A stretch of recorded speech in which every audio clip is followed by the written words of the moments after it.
Assalamualaikum warahmatullahi wabarakatuh. Perkenalkan, nama saya Muhammad Harun Yahya dengan NIM 2023-3010-094. Pada kesempatan ini, saya akan menyampaikan materi Sinar X yang mencakup sejarah penemuan X-ray, proses terjadinya X-ray, bahaya paparan, serta proteksi radiasinya. Materi ini penting karena sinar X sangat bermanfaat bagi kesehatan. Namun juga mengandung risiko jika tidak digunakan dengan baik dan benar. Sinar X ditemukan oleh fisikawan Jerman bernama Wilhelm Conrad Rontgen pada tanggal 8 November 1895. Saat itu, Rontgen sedang melakukan eksperimen dengan tabung Crocus atau tabung sinar katode di laboratoriumnya di Würzburg. Ia melihat layar fluoresen di dekat tabung menyala meskipun tabung telah ditutup dengan kertas hitam tebal. Dari pengamatan tersebut, ia menyimpulkan adanya radiasi baru yang tidak terlihat mata namun mampu menembus benda. Radiasi itu kemudian ia namai X-rays atau sinar X karena sifatnya yang masih misterius. Pada tanggal 22 Desember 1895, Rontgen berhasil menghasilkan foto sinar X pertama di dunia, yaitu foto tangan istrinya yang memperlihatkan tulang-tulang jari beserta cincin pernikahannya. Sejak saat itu, sinar X mulai digunakan untuk mendiagnosis medis. Perkembangannya terus berlanjut hingga muncul tabung Koletz di awal abad ke-20, kemudian CT scan pada tahun 1970-an, dan kini teknologi digital seperti radiografi digital, fluoroskopi digital, serta sistem yang dilengkapi oleh kontrol dosis otomatis dan kecerdasan buatan atau AI. Sinar X sendiri merupakan radiasi elektromagnetik berenergi tinggi dengan panjang gelombang sangat pendek yang mampu menembus materi. Sinar ini dihasilkan di dalam tabung sinar X yang terdiri dari beberapa komponen utama, yaitu katode atau filamen yang menghasilkan elektron. Anode atau target biasanya terbuat dari tungsten sebagai tempat elektron menabrak, tabung vakum agar elektron dapat bergerak bebas, serta housing berlapis timbal atau menahan radiasi yang tidak diinginkan. Mekanismenya dimulai ketika elektron dipercepat dari katode menuju anode dengan tegangan tinggi. Saat elektron menabrak target anode, terjadi dua proses utama, yaitu radiasi pengereman atau Bremsstrahlung law yang menghasilkan sebagian besar sinar X dan karakteristik radiasi yang menghasilkan sinar X spesifik sesuai material hangat. Hanya sekitar 1% energi yang berubah menjadi sinar X, sementara sisanya berubah menjadi panas. Produksi sinar X dipengaruhi oleh beberapa faktor, diantaranya QVP yang menentukan energi dan kemampuan penetrasi, MA yang menentukan jumlah elektron dan intensitas, serta waktu ekspansi yang bernama MA membentuk nilai MAS sebagai total dosis. Meskipun bermanfaat, sinar X termasuk radiasi pengion yang dapat merusak DNA dan jaringan tubuh. Efek biologisnya terbagi menjadi dua, yaitu efek deterministik dan efek stokastik. Efek deterministik muncul jika dosis melebihi ambang batas tertentu, seperti kelemahan pada kulit, katarak, gangguan kesuburan, hingga sindrom radiasi akut. Sementara efek stokastik bersifat acak tanpa ambang batas, di mana semakin tinggi dosis, maka semakin besar kemungkinan terjadinya kanker atau kelainan genetik.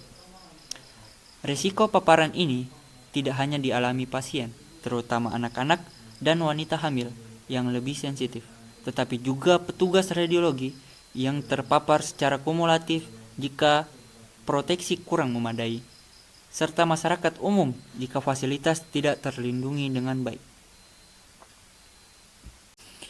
Untuk mengendalikan risiko tersebut, diterapkan prinsip proteksi radiasi yang terdiri dari justifikasi, optimisasi atau alara, dan pembatasan dosis.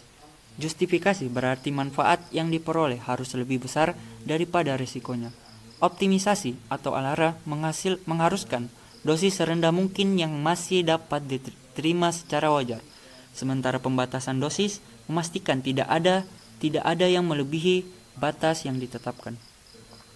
Dalam praktiknya, petugas dan pasien dilindungi dengan alat pelindung diri seperti apron timbal, pelindung tiroid, pelindung genoat, dan kacamata lead glass.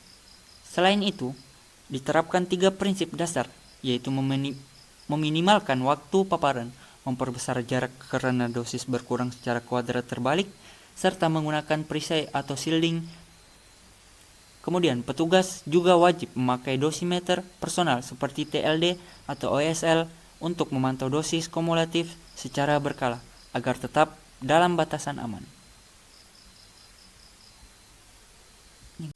Berikut video penjelasan mengenai Wilhelm Röntgen mempublikasikan penemuannya tentang sinar X dengan akun YouTube HistoryPod.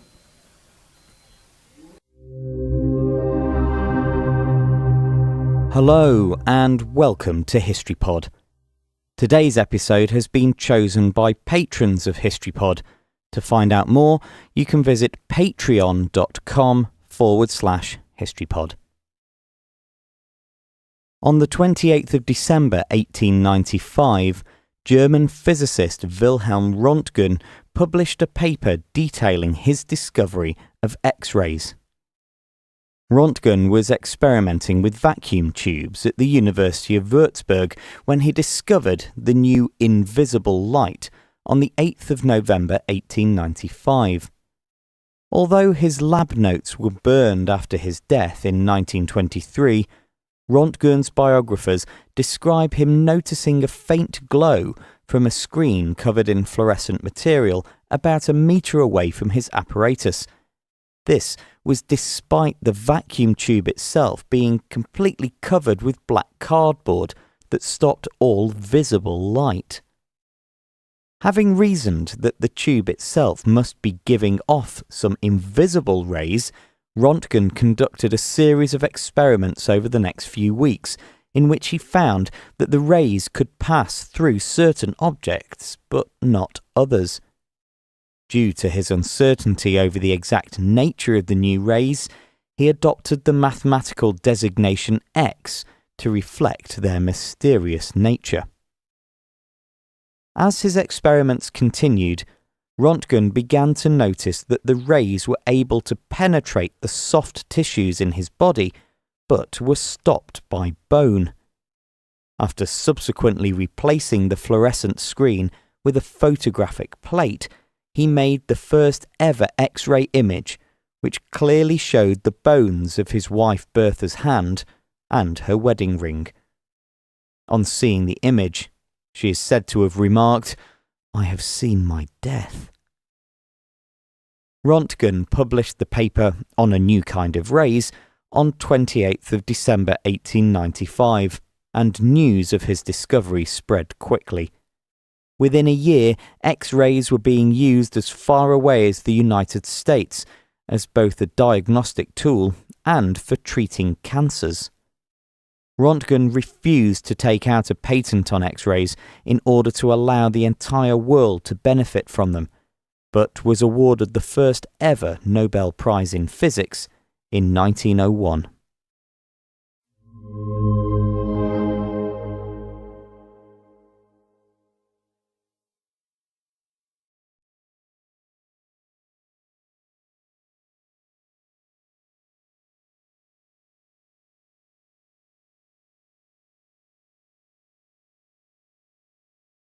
Demikian materi X-ray yang dapat saya sampaikan.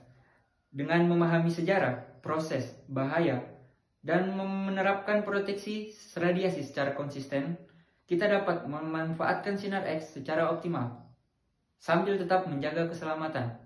Terima kasih atas perhatiannya. Mohon maaf jika ada salah kata. Terima kasih. Assalamualaikum warahmatullahi wabarakatuh.